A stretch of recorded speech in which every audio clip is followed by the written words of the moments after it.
Moltíssimes gràcies, bona tarda a tothom. Donem l'entrada amb un ponent que, tot l'altre esmentat ja no ho diré, però el que ens centrarem és en els paisatges culturals internacionals i des del segle XVIII al XXI. En aquest marge de temps donem la benvinguda a totes aquestes ponències i el primer ponent és l'últim. I ara farem a l'inrevés. El senyor Joaquim Sabater és catedràtic d'urbanisme a de l'ETSAP, tots els coneixem, doctor arquitecte, economista també, i porta, a part de molts cursos a diferents universitats, una activitat investigadora a la universitat i professionalment també, individualment, sobre paisatges i projectes urbans i territorials. També ha escrit llibres i edita també unes revistes concretes sobre paisatge.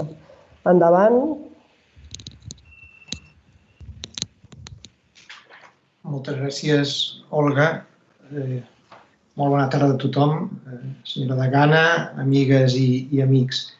Si us sembla bé, com que m'han dit que això està adreçat a companys de tot el territori estatal, continuaré fent-ho en castellà. Vaig a compartir pantalla, suposo que aquí. A veure, pantalla 1. Ho veieu ara? Sí? Ara sí, Joaquim. Perfecte. Doncs, si us sembla, passo a compartir-la i a veure, vaig a fer-la en pantalla gran. Molt bé, doncs, en primer lugar, quisiera felicitar a Olga Correa por la organización de estas jornadas sobre intervención en patrimonio industrial y agradecerle muy especialmente su amable invitación. Estoy aquí sustituyendo a un queridísimo amigo de todos nosotros, que es Miguel Ángel Álvarez, que hoy desgraciadamente no nos puede acompañar, pero lo hará el próximo sábado y podremos saludarle. Creo que estas jornadas son una buena prueba de cómo desde hace ya bastantes años el patrimonio y los paisajes industriales están adquiriendo una creciente importancia, no solo para nosotros, para los interesados, para los estudiosos, sino en general en el desarrollo local, porque contribuyen a construir entornos más diversos y más cargados de identidad.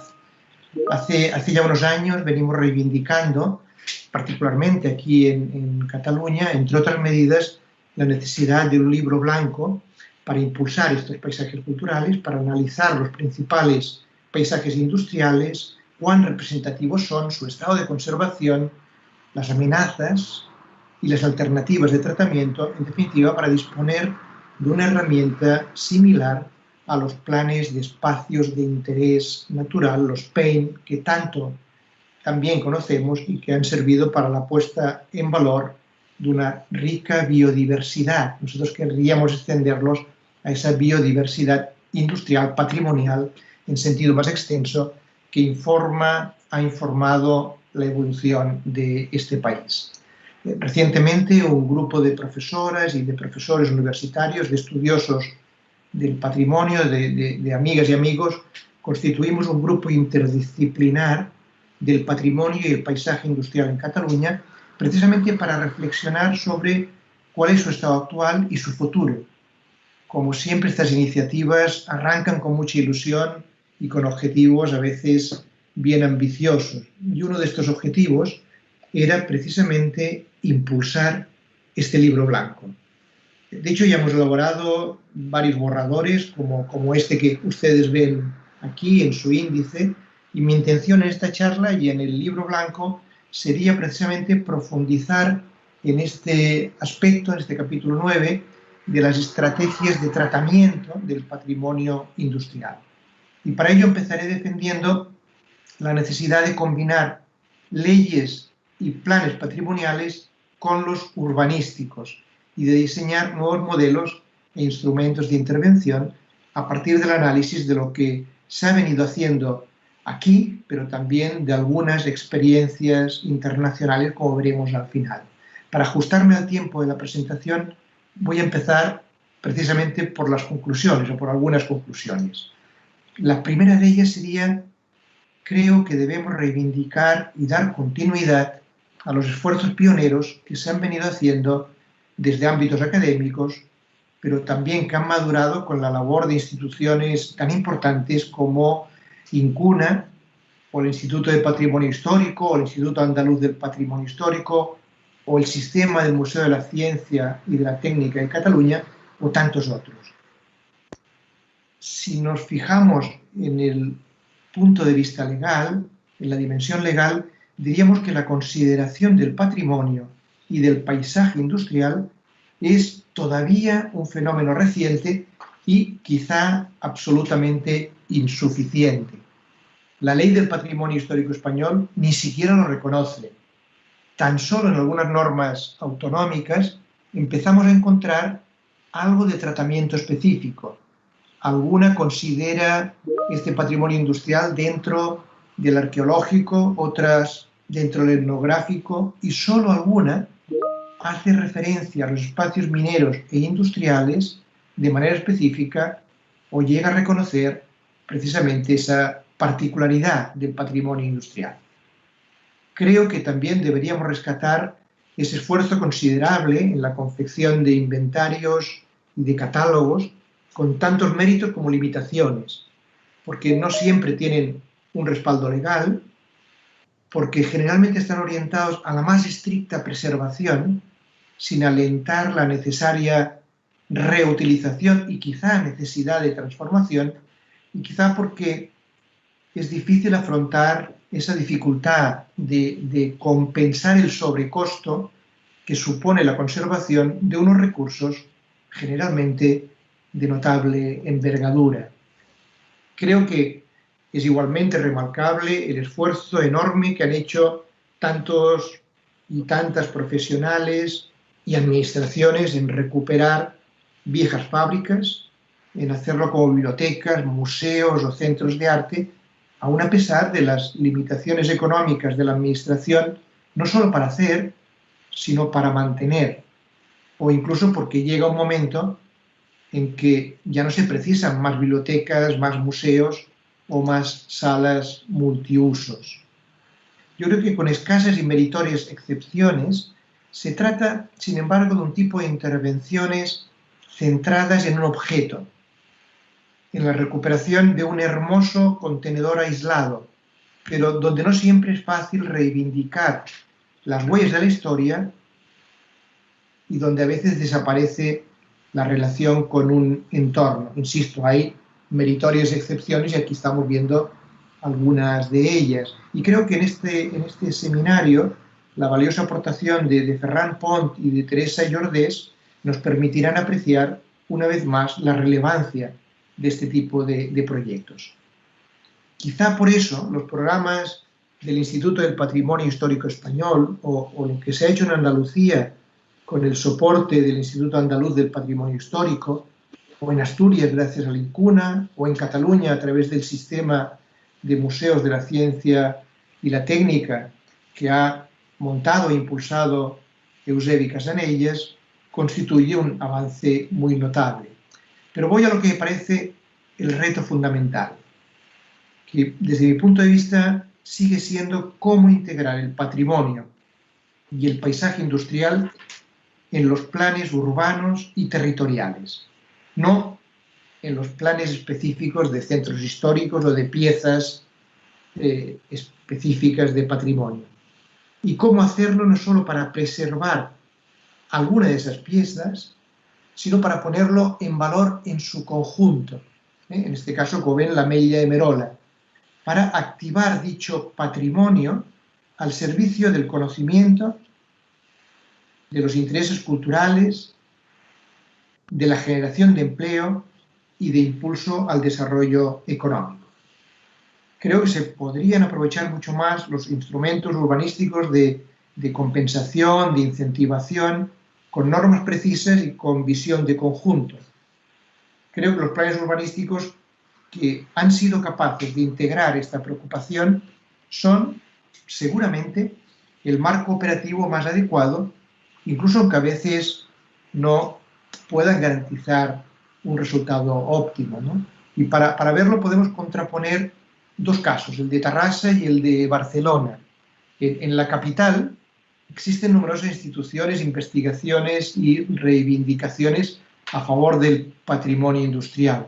Pero eso no evita, como vemos en esta secuencia, que la aplaudida operación de la Villa Olímpica arrase prácticamente todo el tejido industrial de su ámbito, con la excepción tan cómoda, ¿verdad?, como por su reducido tamaño, como incluso vergonzosa, de una única chimenea. Algo parecido sucede también en otras operaciones en el Poblenou, a finales del siglo pasado, como la del Frente Marítimo, con el mantenimiento apenas de una magnífica torre de aguas. Quizá la única excepción en esa época fuera la versión inicial, que no la definitiva, del plan Diagonal Poblenou, que propone reutilizar un conjunto de piezas, aquí las vemos en este esquema, ¿verdad?, que tienen un notable valor, o el empeño en mantener algunas antiguas trazas. Creo que en el 2010 se llega a un punto de inflexión muy interesante con el Plan 22@, porque las reivindicaciones ciudadanas, no tanto la voluntad política, van a frenar una nueva tabla rasa, catalogando un centenar de elementos representativos, que aquí vemos representados, de este periodo industrial. Se abre asimismo la sede, o una sede más, del Museo de la Historia de Barcelona en la fábrica Oliva Artés. La iniciativa privada recupera como museo también un edificio muy modesto, como el de Canframís, en una actuación tan sensible como singular. En cambio, en contrapartida, queda tremendamente afectado este complejo que todos conocemos de Can Ricard. Quizá el caso de Tarrasa no sea tan conocido, un caso que analiza muy a fondo en su tesis Sara Mas, y como en otras capitales textiles, entre 1975 y 1990 se van a cerrar centenares de empresas. Pero el ayuntamiento va a adquirir algunas fábricas, va a recoger otras en un inventario, mientras que las reivindicaciones ciudadanas intentan también frenar el derribo de elementos patrimoniales. El Plan General de 1983 va a proponer un catálogo más completo, y en 1986 van a aprobar un plan especial de protección que incluye, y esto es novedoso, el concepto de ambiente urbano, con la voluntad de preservar las bases de ese pasado histórico. El ayuntamiento se va a convertir en el principal defensor del patrimonio industrial, difundiendo su valor con libros como este, Terrassa, Patrimonio Industrial, o creando recorridos urbanos para su reconocimiento, combinando por vez primera historia, técnica, arte y sociedad como base de un nuevo proyecto conjunto de la ciudad industrial. El Plan General del 2003 va a reafirmar la importancia de ese patrimonio industrial, ampliando el catálogo y planteando la protección de la mitad de sus piezas. Se busca, en definitiva, el mantenimiento de parte de la actividad perdida y se introducen incentivos para compensar aquello que comentábamos antes, el sobrecoste de la rehabilitación, sin recurrir siempre a recursos públicos. Creo que Tarrasa se convierte así en un buen ejemplo de cómo afrontar renovación y conservación al mismo tiempo de su patrimonio industrial. Si ahora pasamos de la escala municipal a la territorial, vamos a encontrar antecedentes muy interesantes, como los itinerarios del patrimonio industrial, cultural y natural de Asturias, o la red de parques mineros españoles, pero quizá deberíamos ser hoy ya algo más ambiciosos y reclamar figuras y programas que amparen este tipo de iniciativas. y también administraciones sensibles que las vayan impulsando. Yo creo que un buen ejemplo fue cuando hace más de una década el gobierno de Pasqual Maragall impulsó, entre otras muchas cosas, planes directores de las colonias textiles del Llobregat, del Ter y del Freser, con decenas de estos singulares episodios de la industrialización. Son planes que acaban asignando usos y aprovechamientos, que proponen reglas de edificación y de urbanización, que prevén recursos para accesos, para dotaciones y espacios libres o áreas de residencia y trabajo, con la finalidad última de reactivar un patrimonio largamente reivindicado. Estoy convencido que solo a través de estas políticas ambiciosas, de estos programas y planes municipales y territoriales, podremos dar ese paso importante de la preservación a la reutilización, puesta en valor y generación de recursos para mantener y reactivar el patrimonio industrial.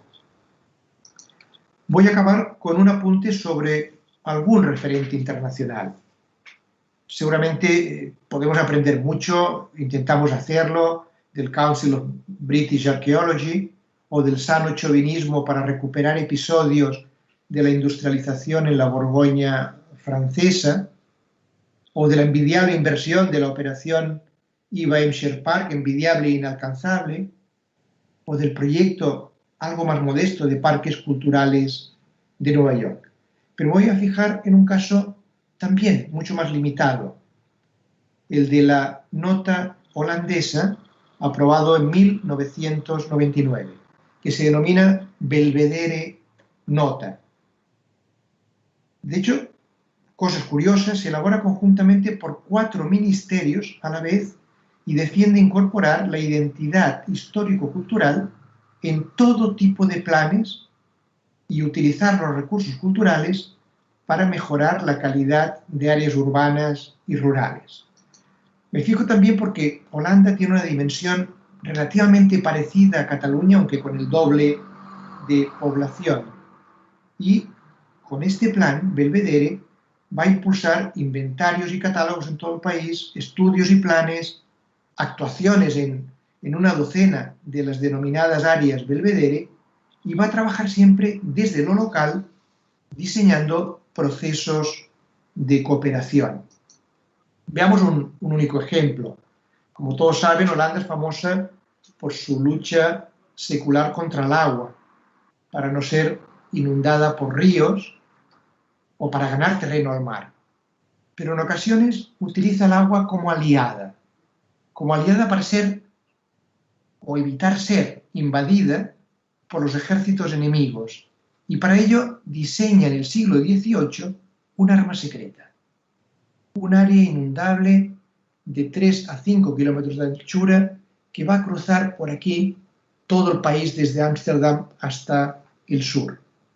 Cuando se teme la llegada del enemigo, empieza el proceso de llenado, que dura 2 días, con un ingenioso sistema de diques, de esclusas y de canales, reforzando con fortalezas, casamatas y refugios el recorrido de esta zona ahora inundada.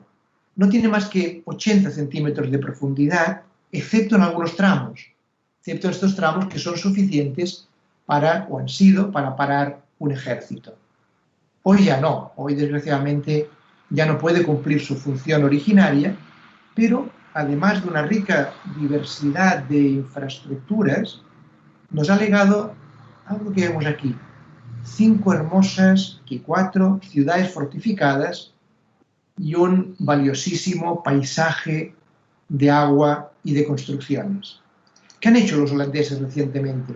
Pues han diseñado un plan para buena parte del país que sirve para aprovechar este patrimonio. Un plan basado en un detallado reconocimiento del territorio, esto que vemos aquí, de su cometido como conector ecológico y como referente paisajístico en el área más poblada de Holanda. Este plan va a definir 3 capas con diferentes funciones. La capa azul va a incluir almacenamiento de agua y herramientas de control de las inundaciones periódicas. La capa verde, el programa verde, propone 7 grandes parques, áreas de conservación natural o algunas otras de carácter agrícola. Y la capa o programa rojo establece medidas sobre el crecimiento de estos núcleos ribereños de la waterlínea y proyecta algunos nodos para poner en valor ese patrimonio cultural. De hecho, se han recuperado ya muchas de estas construcciones.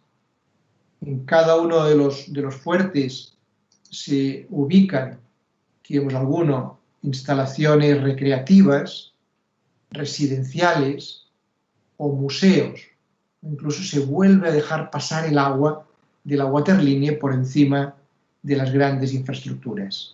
Se cuenta para ello con la decidida y entusiasta participación de muchas administraciones diversas. Antes decía, ministerios, provincias, ciudades. En estas imágenes que ustedes ven aquí, y aunque sea difícil de creer, podría encontrar varias ministras y ministros empeñados en su recuperación que la pasean esta waterlínea durante un fin de semana, o podíamos ver aquí las visitas periódicas de los colegios holandeses.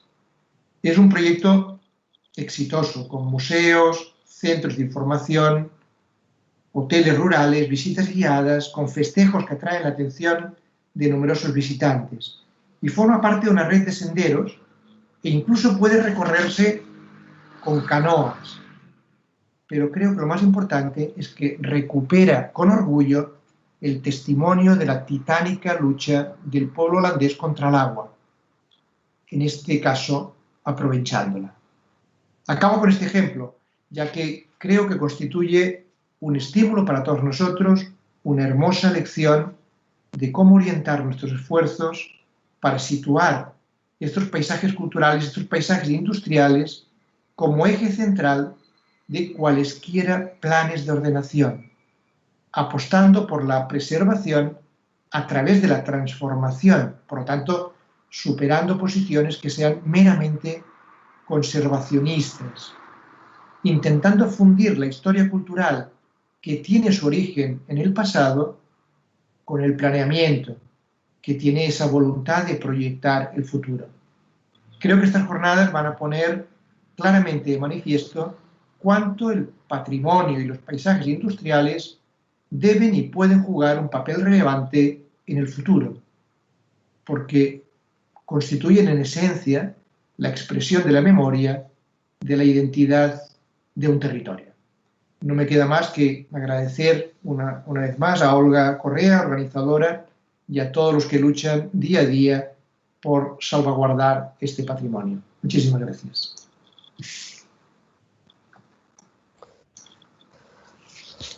Felicidades, porque ha sido una ponencia que te hace mirar introspectivamente, porque nosotros somos parte también de todo esto, de todo este patrimonio industrial y de toda esta memoria y este patrimonio que utiliza el espacio para ello. Entonces te felicito y que alentes también a nuestras administraciones y nuestros ciudadanos a sentirse reconocidos con este territorio que nos envolta.